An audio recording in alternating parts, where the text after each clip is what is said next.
aulinha sobre genética. Vamos falar um pouquinho de Mendel e de Brunet, tá? Que auxiliou muito a fazer as combinações genéticas e facilitar essa combinação dos gametas. Tá? Mendel, com seus estudos, como já havia falado anteriormente, com ervilhas, ele conseguiu determinar que haviam características genéticas, então ele deu o nome de gene, que eram dominantes e recessivos. Como é que ele chegou a essa conclusão? Né? Então ele utilizou sementes de ervilha que ele determinou rugosa, por exemplo, ou seja, uma semente irregular, e semente da variedade lisa. O que ele fez? Ele plantou, então ele pegou lá, montou a sua estufa, plantou lisa e rugosa, essas plantas cresceram, produziram flores, e durante a polinização ele fez a polinização cruzada artificialmente. Então, as flores das rugosas foram polinizadas com o pólen da lisa e a flor da lisa com o pólen da rugosa, ou seja, pegou o gameta masculino de uma e polinizou a flor da outra. O que ele esperava no resultado? A verdade é que no final dessa primeira geração houvesse uma diferenciação. No entanto, na primeira geração, na G1, 100% das sementes produzidas foram lisas. Ok? Na segunda geração, ele fez o mesmo processo. Só que plantou essas sementes que eram lisas, numa estufa fechada novamente, e fez a polinização cruzada. O esperado, era que todas as sementes fossem lisas, já que a característica era lisa. No entanto, uma proporção aproximada, de 3 para 1, então lisa, 25%, 25%, 25% e 25%. Então, na verdade, apareceu uma proporção de 75% de sementes lisas na produção daqueles grãos. Então ele percebeu que haviam genes dominantes e genes recessivos, e que numa segunda geração a característica recessiva poderia aparecer se houvesse a combinação dos pares genéticos recessivos. Ou seja, se ele pegasse um gene dominante e um recessivo, ele teria a característica expressa dominante. Isso foi auxiliado com o quadro de Brunet. Foi um geneticista inglês que criou essa possibilidade de demonstrar, matematicamente a probabilidade de nascer indivíduos com esta ou aquela característica. Então ele criou um sistema mais ou menos assim, em que ele colocou as possíveis características, os possíveis gametas na primeira linha e na primeira coluna. Então, se ela tinha lisa e bem metade da carga genética da lisa, então significa que ela tinha duas porções. A característica da lisa era lisão, lisão. Lembrando que a lisa prevalecia, era a característica dominante, era representada com letras maiúsculas, então essa característica dominante. Já a rugosa, como ela não prevalecia, foi representado com letras minúsculas, Rzinho, Rzinho. Quando formou os gametas da planta, gameta é a metade da característica genética. Então, na variedade lisa, os gametas possíveis eram L, L, Lzão, Lzão, os dois genes dominantes. Já na variedade rugosa, Rzinho, Rzinho, porque os dois genes eram recessivos. Para que aparecesse a característica rugosa, havia necessidade de ter genes, um par de genes recessivos. Agora, quando foi combinado na G1 ali, que a gente viu que deu 100% lisa, verificou-se isso aqui, ó, o pólen com, né, a flor rugosa, pólen lisa, flor rugosa, deu essa característica. Pólen da rugosa com a flor lisa deu essa característica. E assim, todas as sementes da primeira geração tinham uma característica que denominou que era heterozigoto.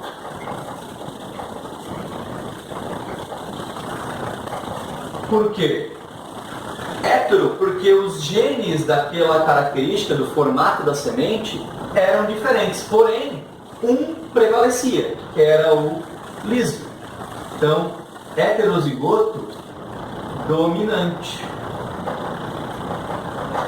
Tá? Quando as características são iguais, aqui no caso, homozigoto. Como os genes são dominantes, dominante.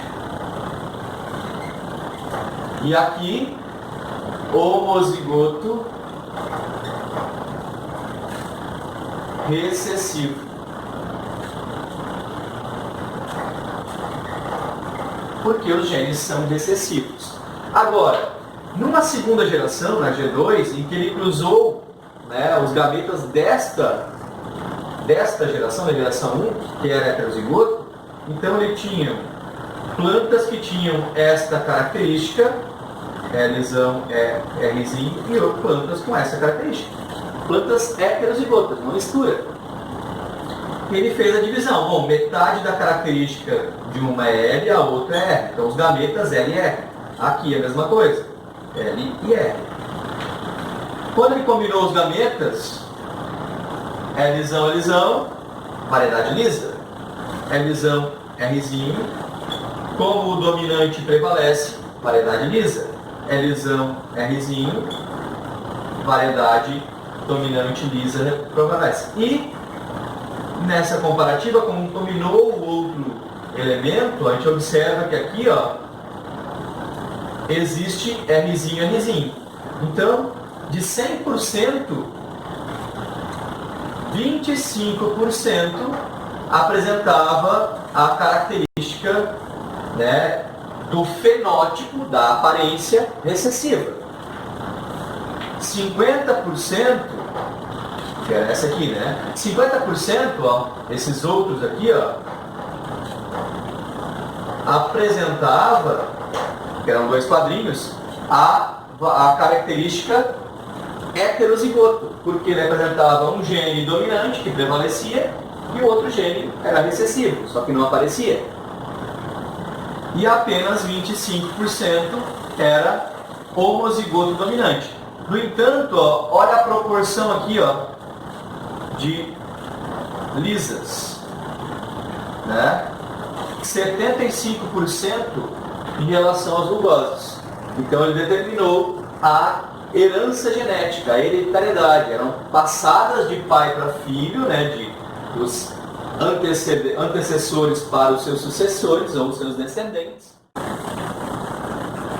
E acaba transmitindo e saltando gerações essas características recessivas. No caso aqui, a característica rugosa.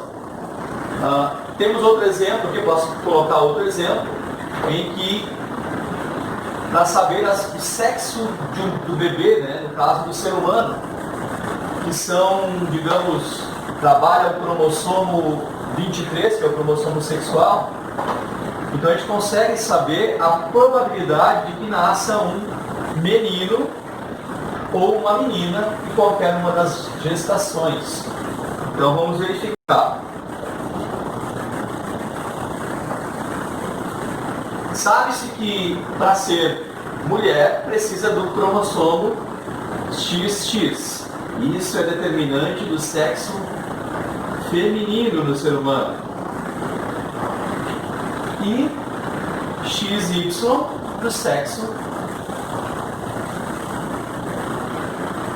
masculino. Então, uma mulher e um homem. Que tipo de gameta o homem produz para determinar que será um menino ou uma menina? Bom, eu vou pegar a característica genética do pai através do quadro de Prunet. Então, do pai, do cromossomo 23, nesse caso, que é fixo, não vai alterar, né? E da mãe também. Qual era o par de genes do pai? Bom, era XY. Ele poderia produzir espermatozoides com o cromossomo 23, X ou Y. Então aqui já determinava os dois tipos de gameta. A mulher, a mãe, ela pode produzir X ou X. Então quando eu faço digamos, a combinação do gameta do pai e da mãe, aqui nesse caso X e X, uma menina, XX, tá? Agora, quando eu faço aqui e aqui, XX, este com este, XY, este com este, XY. Observe que foram formados 4 quadrinhos. Esses 4 quadrinhos correspondem a 100%. Então, 100 dividido por 4, eu tenho 25% neste, 25% neste, 25% neste e 25% neste. Agora, qual é a probabilidade de que o casal, né, nesse caso aqui, tenha uma menina ou um menino? Bom, para ser menino, eu tenho 2 quadradinhos dos 4. Então eu tenho meio. Ou seja, metade da chance. De 100% eu tenho quanto? O 25 aqui, mais o 25 aqui. Então, 25% mais 25% dá 50% de chance de ter um menino. E a menina? A mesma coisa. 2 quadradinhos de 4 quadradinhos. Um meio, eu tenho 25% de cada quadradinho, mais 25% do outro, tenho total de 50%.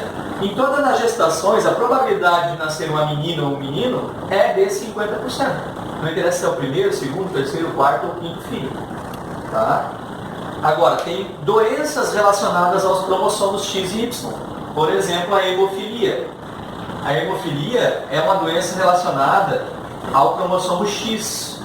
Então imagine uma mulher que ela apresenta um fenótipo, ou seja, a característica dela é normal, ela não apresenta a doença de hemofilia, que é aquela doença que a pessoa não tem capacidade, né, ou tem pouca capacidade de fazer a coagulação sanguínea para evitar hemorragias, e o homem, ele não tem. Vamos representar o gene da hemofilia, o gene que é recessivo, como Hzinho. O dominante para não ter é o Hzão. Tá? Então a mulher é uma mulher normal, mas tem o gene para a característica. Como ele está relacionado ao gene X, o Y a gente desconsidera, ele não leva o gene da doença. Só que para aqui, ó, essa parte do quadrinho, ele vai ali. Então o pai e a mãe. O pai ele tinha essa possibilidade e essa. Os 2 gametas possíveis para serem produzidos. A mãe tinha esse e tinha esse. 2 tipos de gametas possíveis para serem produzidos. Então tem o XHzão, ou seja, X normal, que não tem hemofilia, e o XHzinho, que vai ter o gene da hemofilia. O pai tinha o XHzão, sem o gene da hemofilia, e o Y não tem esse gene. Tá? Então qual é a probabilidade deste casal ter algum filho com a hemofilia? Faço a mesma coisa, o gameta do pai mistura com o gameta da mãe. XHzão, XHzão. Esse aqui não tem hemofilia, fica com um gene dominante sem hemofilia. Aqui, XHzão, XHzinho. Aqui, professor, tem um Hzinho. Será que vai ter a doença? Não apresenta porque a doença recessiva precisa dos 2 genes recessivos. Agora, quando eu tenho aqui, e o Y não está correspondendo nada, correto? Então, ó, tem uma pessoa, um homem, um guri, né, um menino, com característica genética normal, não vai apresentar doença. No entanto, quando eu faço a última combinação, eu vou ter aqui apenas um XY, XHzinho Y. Só que detalhe, quando essa doença genética, né, que está relacionada ao cromossomo X, não apresenta um correspondente dominante, e só tem um gene recessivo, né, e não tem alguém que corresponda, digamos assim, ó, que o X seja desse tamanho e o Y aqui. O H está mais ou menos aqui, tá? Nessa posição. Tem alguém aqui? Não tem ninguém? Então, esse Hzinho ele vai expressar a doença. Então, nesse caso, a probabilidade de haver um filho com a doença é de 1 para 4. Ou seja, 25%. Porque é só um quadradinho aqui, ó. As meninas apresentariam o aspecto normal e o menino, nesse caso aqui, né, se fosse essa combinação, apresentaria a doença hemofilia. Pessoal, tiraremos mais dúvidas na próxima aula, na correção das atividades e até lá então. Um abraço.